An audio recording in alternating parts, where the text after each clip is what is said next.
encontramos aquí con que el Señor le dio un mensaje a Jonás.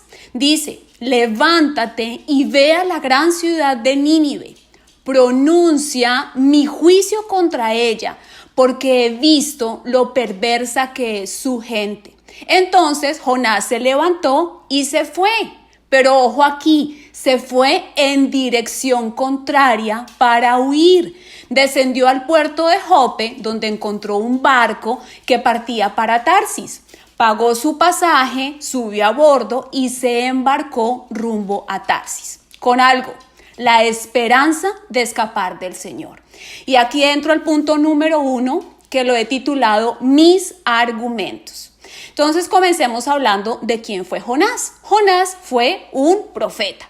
Un profeta es una persona escogida por Dios para transmitir un mensaje suyo. Es un comunicador que tiene como tarea hablar fielmente la palabra de Dios a la gente. En la Biblia los profetas fueron instrumentos para guiar a la nación de Israel y para que la iglesia fuera establecida. Pero esa tarea, que en otros términos podríamos llamar ese propósito que tenía Jonás para ir y proclamar el juicio de Dios contra Nínive, fue algo que él no cumplió. En el versículo 3 leímos que este hombre, que había sido creado con un propósito al cual se le había asignado una tarea, tomó una decisión.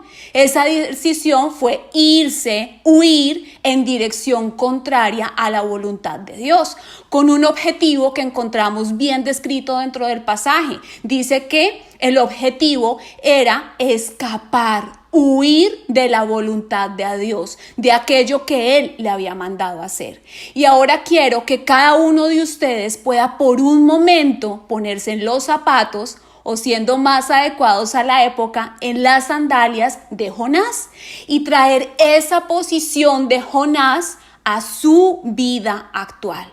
Jonás es llamado para ir a Nínive. ¿Qué es Nínive? Nínive es una gran ciudad que hacía parte de Asiria, enemigo, opresor de los hebreos. Los asirios representaron siempre en el Antiguo Testamento una amenaza para Israel en términos militares. Los profetas describen a Siria como un instrumento ejecutor de la justicia de Dios sobre su pueblo.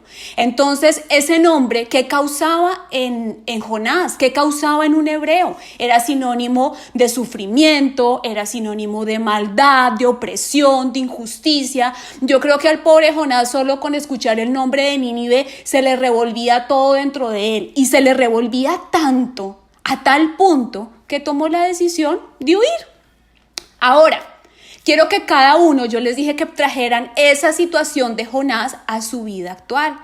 Pues, ¿cuál será ese lugar, ese Nínive, esa situación, esa persona, ese problema al cual Dios nos ha llamado a ir y nosotros estamos huyendo?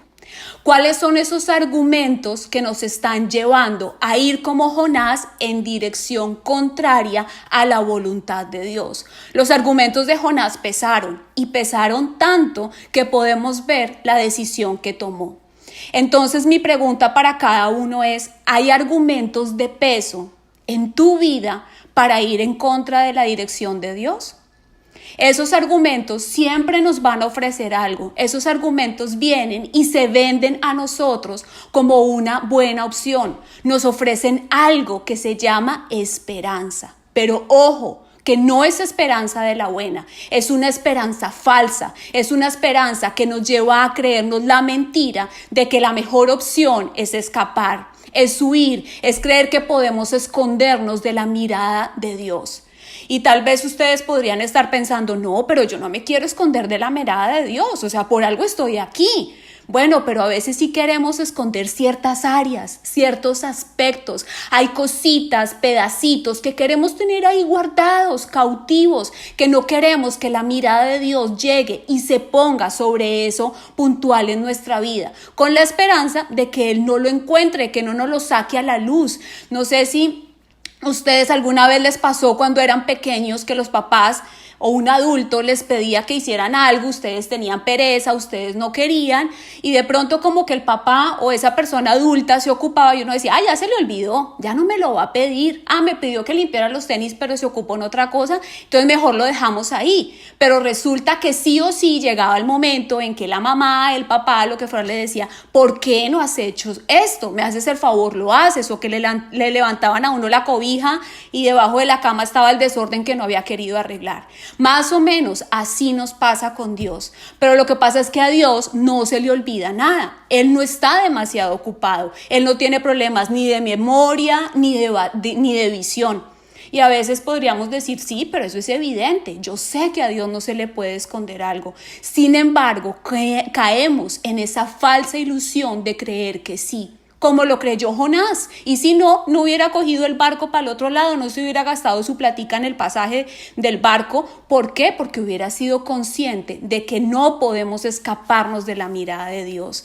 Y entonces cuando creemos esa mentira de que nos vamos a poder escapar, ¿qué hacemos? Actuamos de la forma equivocada. Compramos el pasaje, el tiquete, el boleto, no sé cómo cada uno lo conozca, para subirnos a bordo del barco. Y entro con esto en mi segundo punto, la postergación. Qué bien le fue a Jonás, podríamos decir, le fue súper bien. Tenía la plata, el barco tenía el cupo, yo me lo imagino subiendo como deprisa al barco, como medio aliviado, qué descanso, encontré cupo, me voy, por fin voy a poder huir. ¿Les ha pasado? ¿Alguna vez han encontrado la opción, el tiquete, el cupo para escaparse de algo que Dios los ha llamado a hacer? A mí sí. Ese barco era el medio para postergar, obedecer, para intentar darle largas a una orden que era ineludible. Y aquí en el pasaje, no sé si recuerdan, dice que él huyó. Pero yo hablo de algo que es postergación. ¿Por qué? Porque Jonás no era cualquier mico, o sea, él no era alguien aparecido de la nada, él era un hebreo, él era un profeta, él sabía el poder, el alcance, la autoridad de Dios, él conocía a Dios. Y más adelante en otro pasaje que voy a leer, van a ver cómo está bien descrito esto. Y muchas veces también, a pesar de que decidimos subirnos al barco, así como lo hizo Jonás, estamos yendo en contra de algo que ya sabemos que no es la voluntad de Dios. Continúo con el versículo número 4 y dice, ahora bien, el Señor mandó un poderoso viento sobre el mar, el cual desató una violenta tempestad que amenazaba con despedazar el barco. Temiendo por sus vidas, los desesperados marineros pedían a sus dioses y lanzaban la carga por la borda para aligerar el barco. Todo esto sucedía mientras Jonás, tan bonito él, dormía profundamente en la bodega del barco. Entonces dice que el capitán bajó, lo despertó, le dijo, ¿pero qué te pasa? ¿No te das cuenta? Despiértate, ¿qué haces ahí? Bueno, así nos ha pasado a nosotros. Nos montamos en el barco intentando huir o postergar y nos quedamos dormidos, calmaditos, calienticos, bien profundos, dándole largas y largas y largas, creyendo que a algún lado bueno vamos a llegar en ese camino. Así como Jonás, vamos a ver, o los que ya conocen la historia, no pudo llegar a Tarsis, nosotros no vamos a llegar a ningún lado. En la historia de cada uno de nosotros no vamos a terminar en ese camino de huida, en ningún lugar bueno. Dice el versículo 7 que la tripulación comenzó a echar suerte. Bueno, aquí vamos a echar suerte a saber quién es el culpable. Pues adivinen qué, le cayó a Jonás. Entonces le dicen, bueno, pero ¿tú quién eres? ¿Qué te pasa? ¿De qué país vienes? Y él hace una presentación campal. No, pues yo soy hebreo y temo al Señor, Dios del cielo, quien hizo el mar y la tierra. Los marineros se aterraron al escuchar esto, porque además de todo, la cereza del pastel, Jonás les contó que él estaba huyendo del Señor. Entonces ellos pues se pusieron mal, preocupados, le dijeron, pero ¿por qué hiciste esto? ¿Qué hacemos ahora contigo? O sea, tremendo paquete el que tenemos acá. Él les dijo, pues échenme al mar, yo soy el culpable de la tormenta. Y ahí entro al punto número 3, la deshonra. La postergación, La huida, el darle largas, la desobediencia, los argumentos que toman el lugar equivocado tienen un efecto y eso se llama deshonrar a Dios. Me llama la atención cómo se identifica a Jonás, hebreo, lo que para mí hoy sería el equivalente como decir cristiana, y remata su presentación con temo al Señor. Ahora mi pregunta, ¿piensan ustedes que su estancia en ese barco iba acorde con esa afirmación de que temo al Señor, de que lo respeto? Sin embargo, dicen que los marineros se aterraron al escuchar esto. Y este pedacito de la historia lo podríamos ver como esos momentos en los cuales, como ya lo mencioné, nuestros argumentos toman el lugar equivocado, nos cegan. Nosotros estamos hablando de unas palabras de fe, de un temor, de un respeto que no es coherente con nuestras acciones. Y no sé si a ustedes les ha pasado, si ya pudieron identificar mientras yo voy hablando su propio momento de postergación o huida, cuál ha sido el barco, ese medio que ustedes han utilizado para postergar o huir de algo que Dios les ha pedido que hagan. Pero lo que sí hay unas consecuencias, y las consecuencias que me han dolido es cuando en un momento he visto que otras personas que no profesan mi fe, que no profesan ese amor y ese temor a Dios, como lo decía Jonás, muestran justamente eso, más temor y más respeto por ese Dios que lo que yo misma estoy demostrando con mis actos. Y entonces he sentido el dolor de deshonrar a Dios al llamarme su hija. Sin embargo, ahí viene lo bueno, Dios es especialista en hacer que todas las cosas obren para bien de aquellos que lo amamos. Él desea que todos tomemos el camino que nos permita obtener la vida eterna y usa situaciones para bien. Como diríamos en Colombia, no sé si en otros países, Él no da puntadas sin dedal. Entonces, paralelo a lo que está pasando con Jonás, Él empieza a trabajar en esos marineros. Dice el versículo 13 del mismo capítulo 1. Sin embargo, ojo a la palabra, sin embargo, los marineros remaron con más fuerza para llevar el barco a tierra, pero la tempestad era tan violenta que no lo lograron. Entonces clamaron al Señor, Dios de Jonás. Oh Señor, no nos dejes morir aquí. Y finalmente terminan echando a Jonás fuera del barco, lo sacan y dice que ellos quedaron tan asombrados, esos marineros, de ese gran poder del Señor, que le ofrecieron sacrificio y prometieron servirle. O sea que ellos fueron alguien o algunos que fueron beneficiados a través de ese trato que Dios estaba teniendo con Jonás por su desobediencia. Y dice el versículo 17, entre tanto el Señor había provisto un gran pez que se tragara a Jonás. Y Jonás estuvo dentro del pez durante 3 días y 3 noches. Y ahí entro a mi cuarto punto, que lo he titulado el time out. No sé si alguno de ustedes esté familiarizado con ese término. Lo usan en el medio educativo para hablar de corrección de los hijos. Entonces lo explico así rápidamente. Es un método que consiste en apartar al niño de ese sitio donde está haciendo una rabieta, donde se está portando mal, donde está teniendo una conducta negativa, con el fin justamente de que pueda recapacitar y que cambie esa conducta. Bueno, pues vamos a llamarle a ese tiempo de Jonás dentro del pez o de la ballena su time out. ¿Por qué?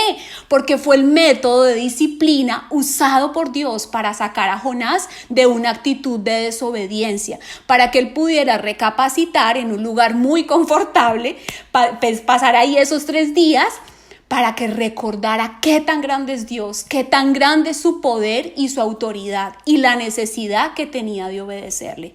El time out no es chévere. Y si pensamos en el capítulo número 2 está descrito qué pasó Jonás antes de entrar en la pancita del pececito. Él se sintió mal, decía que las algas que se estaban ahogando, que su vida, bueno, fue una experiencia bastante desagradable. Yo me imagino que no debe ser rico estar dentro de la panza de un pescado. Pero eso sí, quiero aclarar o recordar que esa fue la decisión que Jonás tomó. Ese fue el camino que él decidió tomar. Y es el camino que yo también he tomado muchas veces y que seguramente todos aquí en algún momento hemos tomado. Hemos tomado la decisión de desobedecer, de huir y de postergar. Pero así como el propósito de Dios con Jonás era llevarlo a la obediencia, que fuera, que hablara, que proclamara, que declarara su palabra. Asimismo, Dios tiene propósitos cuando nos pone a nosotros en nuestro propio time out. Para todo. Él nos quita las distracciones, Él nos levanta del sueño profundo, Él nos recuerda su poder y lo dependientes que somos de Él. ¿Para qué? Para luego encaminarnos, para que podamos continuar, pero no en la dirección contraria, no en la dirección que íbamos encaminados para escapar de Él. No, Él nos quiere encaminar hacia su voluntad. El time out, el pez o la ballena, como lo quieran recordar, es el tiempo y el espacio propicio para algo que se llama el arrepentimiento. Puede que no sea agradable, pero es el lugar ideal para eso, para arrepentirnos, para reconocer quién es Dios y así obedecerle.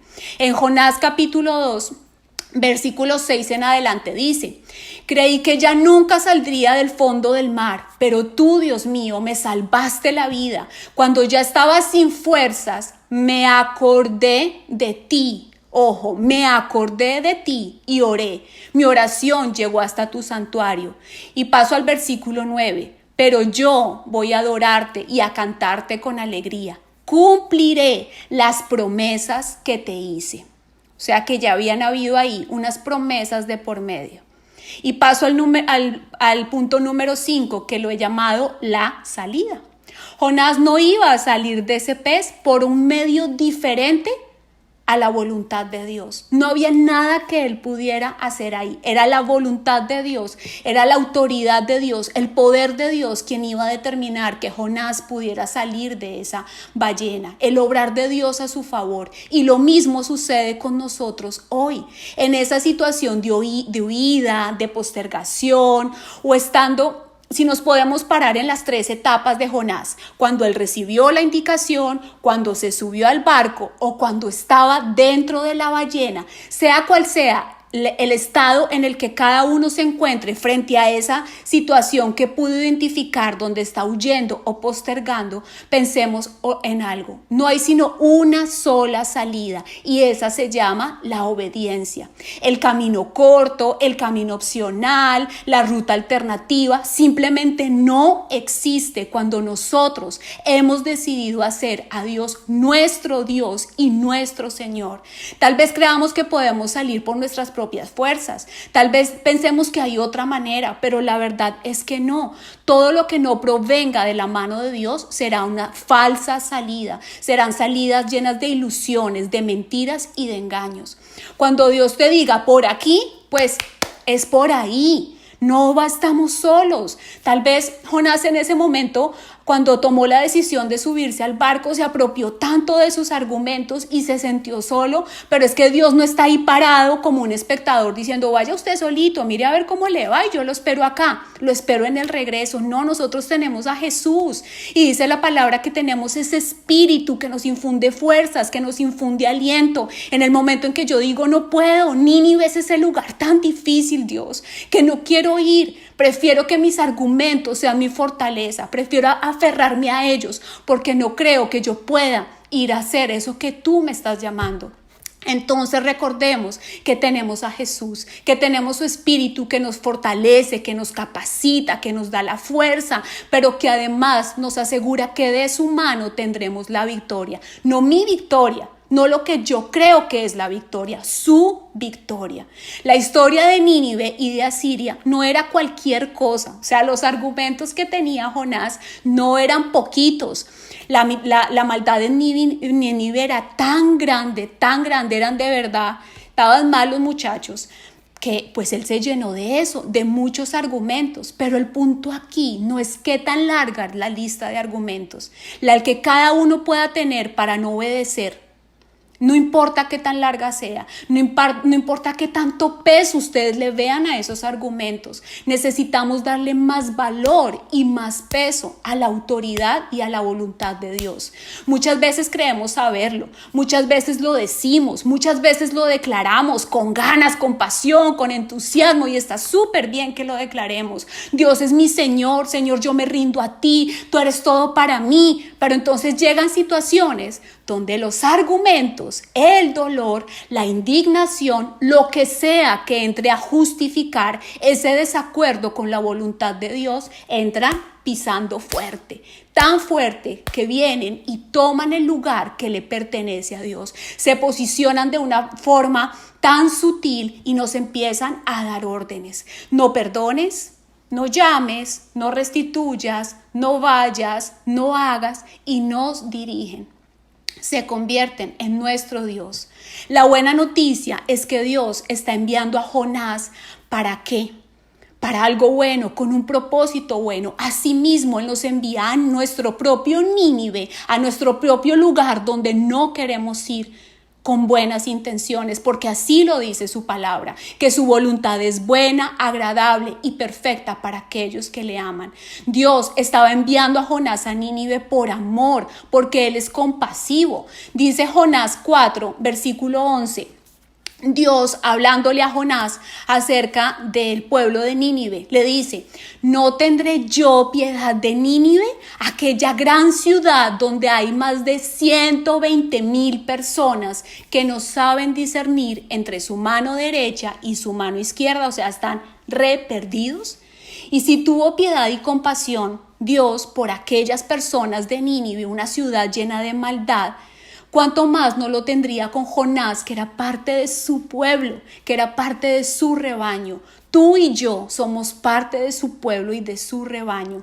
Su amor llevó a tener a Dios planes con Jonás, planes para el pueblo de Nínive. Su amor lo lleva a tener planes para nuestra vida, a corregirnos, a que seamos compasivos a que Él sea compasivo con nosotros cuando hemos tomado la decisión de subirnos al barco. Siempre buscando que caminemos en dirección correcta, esa que nos lleva a avanzar en la dirección a sus propósitos, a tener vida, porque fuera de sus propósitos no vamos a poder tener esa vida. La salida del pez está en el corazón de cada uno de nosotros. Tal vez la estamos buscando en el lugar equivocado, pero la salida de ese pez solamente está en tu corazón, en la decisión de obedecerle. Es Dios quien va a ordenarle a ese pez que se acerque a la orilla del mar y que te saque. No importa qué tan grande sea el pez, no importa cuántos días lleves sin comer. Ese mismo Dios que ordenó vomitar a Jonás continúa con la misma autoridad, con el mismo poder, con la misma misericordia, atento a tu decisión, a la decisión de tu corazón, de rendir tus argumentos y tu voluntad a Él, dispuesto a obedecerle sin importar qué tan difícil sea ese Nínive a donde te toca ir. Punto número 6. Justicia. No era justo que Jonás tuviera que ir allá. Si vemos la historia como los buenos y los malos, pues Jonás era de los buenos. Jonás era parte del pueblo de Dios que había sido oprimido. Jonás tenía muchos argumentos, como ya lo mencioné, para decir: no es justo, ¿por qué me toca ir a mí? ¿Por qué yo tengo que ser esa voz que abra el camino de la salvación de mis opresores? Dice Jonás 3:5 que cuando los habitantes de Nínive escucharon el mensaje de Dios de parte de Jonás, dejaron de hacer lo malo y decidieron obedecer a Dios. Entraron en un tiempo de ayuno y de oración, comenzando por el rey, y bueno, finalmente Dios decide no destruirlos. Pero aunque Jonás ya había dentro del pez tomado la decisión de obedecer a Dios y de servirle, esos argumentos volvieron a levantarse, y entonces encontramos a Jonás en el capítulo 4 un poquitico enojado. Dice lo siguiente: Jonás se enojó muchísimo, pues no le gustó que Dios hubiera perdonado a la gente de Nínive. Estaba muy molesto y les dijo, le dijo a Dios: ya lo decía yo, mi Dios, ya lo decía yo. Hiciste lo que pensé que harías cuando aún estaba en mi tierra. Por eso quise huir lejos de ti. Yo sé, yo les dije al comienzo que él conocía bien a Dios y aquí lo describe. Yo sé que eres un Dios muy bueno, te compadeces de todos y es difícil que te enojes. Eres tan cariñoso que aunque dices que vas a castigar, después cambias de opinión y no lo haces. Y bueno, se sincera con Dios y le dice, a mí me molesta eso, prefiero que me quites la vida, si va a ser así mejor mátame, está re bravo. Y entonces de pronto uno podría decir, uy, pero ese Jonás sí es muy exagerado, ¿cómo así que prefiere morirse? Pues bueno, cumpla la tarea y ya, ¿cierto? De pronto es mejor. Pero a veces a nosotros nos ha pasado lo mismo. En algún momento de nuestra vida nos hemos aferrado tanto a nuestros argumentos y a lo que pensamos que invalidamos la voluntad de Dios y preferimos morir en ciertas áreas de nuestra vida. Preferimos estar fuera de la voluntad de Dios buscando escondernos para no hacer lo que Él nos está llamando a hacer. La pregunta hoy es, ¿cuáles son tus razones para no obedecer a Dios? Nuestra justicia, eso que estaba en Jonás, llevándolo a tomar esa posición, también es algo que nos pasa a nosotros. Tenemos nuestra propia justicia, nuestra propia varita de medir qué tanto merecen los demás. Y eso nos aferra a un sentimiento de condena que no va acorde con quién es Dios. Dios es un Dios misericordioso. Y la historia concluye así. Jonás, capítulo 4, versículos 4 al 10. Dios le preguntó a Jonás, ¿qué razón tienes para enojarte así? Entonces Jonás salió de la ciudad, yo me lo imagino bravo, cansado, muy indispuesto, y se fue a un lugar desde donde podía ver lo que estaba sucediendo en la ciudad de Nínive. Luego cortó unas ramitas y construyó su refugio para protegerse del sol. Se sentó bajo la sombra y se puso a esperar a ver qué iba a pasar. Por su parte, Dios hizo brotar una planta que creció y pues le daba sombrita. Entonces Jonás empezó a sentir rico porque no tenía tanto calor. Dice la palabra que quedó muy contento con aquella planta. Pero Dios no se quedó ahí. Dice que Dios hizo que un gusano viniera al otro día y picara la planta. Entonces la planta se secó. Cuando salió el sol, Dios mandó un viento tan caliente, dice la palabra, que el pobre Jonás casi se desmaya. Era tanto el calor que Jonás quería morirse y por eso gritó otra vez, prefiero morir que seguir viviendo. Entonces Dios le preguntó a Jonás, ahí viene la buena reflexión, ¿crees que es justo que te enojes tanto porque se secó esa planta? Por supuesto que sí, dijo Jonás, sin ella prefiero morirme. Dios le respondió, estás preocupado por una planta que no sembraste ni hiciste crecer. En una noche creció y en la otra se secó. ¿No crees que yo debo preocuparme y tener compasión por la ciudad de Nínive? En esta gran ciudad viven 120,000 personas que no saben qué hacer para salvarse. Y hay muchos animales. ¿Qué podríamos cada uno de nosotros responder a esto? Nuestro sol quema. Nuestra necesidad de aire nos desespera y anhelamos la salida, anhelamos la planta, la sombra, la mano de Dios trayendo solución. Pero se nos olvida a veces que a los otros también les pasa, que también tienen necesidades dentro de las cuales está como número uno la necesidad de Jesús, de la vida, de conocerlo, de ser perdonados, de saber que hay un camino diferente. Romanos 12:21 dice, no te dejes vencer por el mal, por el contrario, vence el mal con el bien. La estrategia para cumplir los propósitos de Dios en tu vida, mientras estás en Nínive, llamémoslo ese lugar donde no quieren estar, es el bien, es menguar para que el perfecto amor de Dios en nosotros crezca. Es ser conscientes de todo el bien que podemos hacer como portadores del amor de Cristo. Ese amor de Cristo es el que le da sentido a nuestra vida, porque nosotros no fuimos creados para satisfacer nuestras necesidades solamente y encerrarnos en un mundo de autosatisfacción, sino para servir. Jesús lo dijo y nos dejó el ejemplo de una vida una vida con propósito. ¿A través de qué? A través del servicio. Y a veces es súper rico vivir ese dar y vivir ese servir con personas que son agradables, con personas que amamos, con personas que no nos han lastimado. Pero creo que algo clave aquí es entender que no se trata de nosotros, se trata de Dios, de lo que a Él le duele, de lo que Él busca, de sus propósitos. Y por otro lado, que nuestro corazón va a ser transformado a través de esa compasión. En términos generales y a manera de ejemplo, quiero que piensen los que son papás o que piensen en una persona que quieren mucho, ¿cuánto les cuesta perdonar o ser compasivos con un hijo? Claro, hay momentos difíciles, hay cosas que nos cuesta perdonar, hay momentos en que la compasión cuesta un poquito, pero sin embargo hay un lazo, hay ese amor que facilita el camino para entregar ese perdón, para ser compasivos. Pero, ¿qué pasa con las personas que nos han hecho daño? ¿Qué pasa con esas personas que a nuestros ojos, bajo nuestro criterio, bajo nuestro juicio, no lo merecen? Eso nos va a llevar a un nuevo nivel del conocimiento del amor del Padre. Y pienso que es todo un privilegio, no solo recibir, ya hemos recibido el amor de Dios, el regalo más grande ya nos lo entregó, Él ya nos dio todo, Él no se reservó nada. Pero ahora se trata de permitir que Él nos haga parte de lo que hay en su corazón y de sus planes. Hay personas que nos parece como irreal que puedan ser amadas por Dios, pero lo son.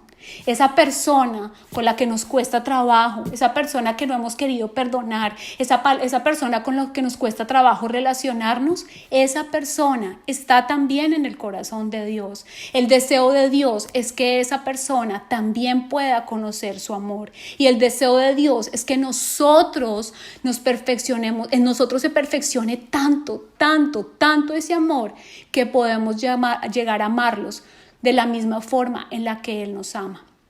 No importa qué tan grande sea tu Nínive, Dios es más grande, no estás solo. El fruto de la desobediencia va a producir de pronto una tranquilidad, de pronto una satisfacción, nos va a dejar en un estado de comodidad, pero nunca nos va a dar el gozo que nos da obedecerle a Dios, que nos da seguir su voluntad. Nunca se va a comparar. Es como cuando vamos al supermercado y nos dan la muestra gratis de algo. Nunca es suficiente con eso. Eso es solo una ilusión. Necesitamos realmente lo que nos da la paz, el gozo. Y ese es el Dios, el estar bajo su voluntad.